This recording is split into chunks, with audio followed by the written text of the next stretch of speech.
How has social integration failed Black America? Social integration was posited to eradicate institutional racism and remedy the negative socio-economic impact of centuries of slavery and Jim Crow segregation, but it failed.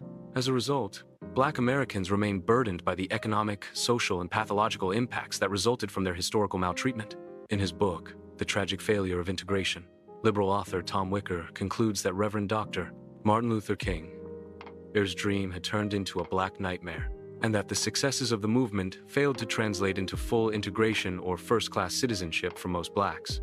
Nearly 60 years after the Black Civil Rights Movement was hijacked by newly created or fabricated minorities, a growing number of Black Americans are reaching the same conclusion, that they are still an outgroup in American society. They are learning the lesson that Jewish people in Europe learned in the 1500s when they tried to integrate into mainstream society. Jews were a hated outgroup. They quickly learned that to protect their group, it was better to circle the wagons than divide and scatter themselves into the larger population, making them weaker and more vulnerable. This is a lesson yet to be learned by Black Americans. After 50 years of marching and singing, "We shall overcome someday," they are still fixed at the bottom of American society, buried beneath an unrelenting flow of immigrants and more economically dependent than they were in the 1,960 seconds when social integration began. The integration process made blacks unwanted guests in what whites and their sub-ethnic groups owned and controlled.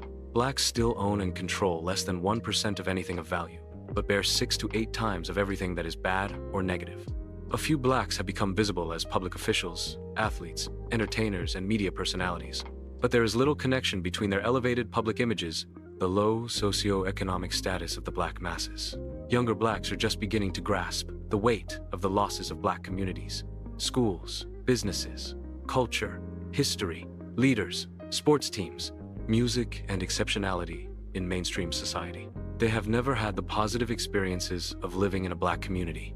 It is increasingly difficult for blacks to become a functional part of American society without physical communities or a broad sense of community. The years between 1960 and 2014 could have produced a more self-sufficient black race if the civil rights movement had worked to address and correct the maldistribution of wealth, income, and resources that occurred because of 500 years of slavery and Jim Crow semi-slavery.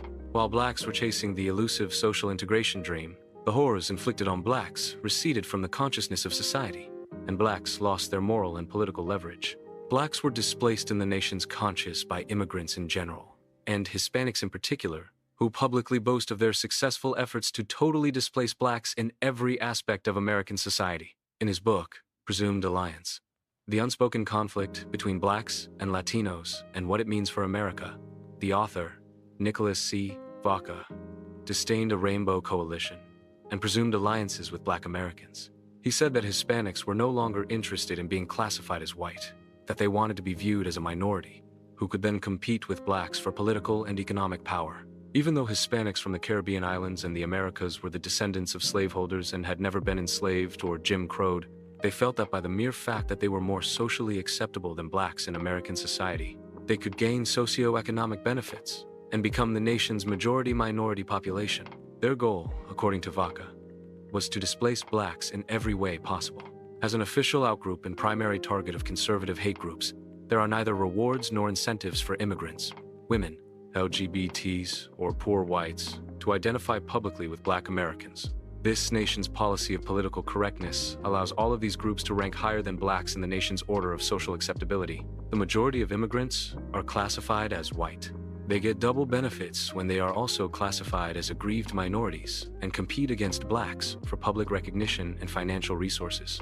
Integration did not produce racial or economic equality for blacks because it was a sentiment.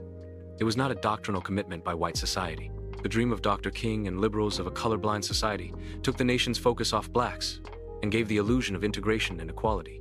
It destroyed the black unity that was forced on them by segregation. By the 1,960 seconds, convinced to believe in social integration, blacks gave up their communities, their businesses, the jobs those businesses created, their sports teams, schools, professionals, and culture.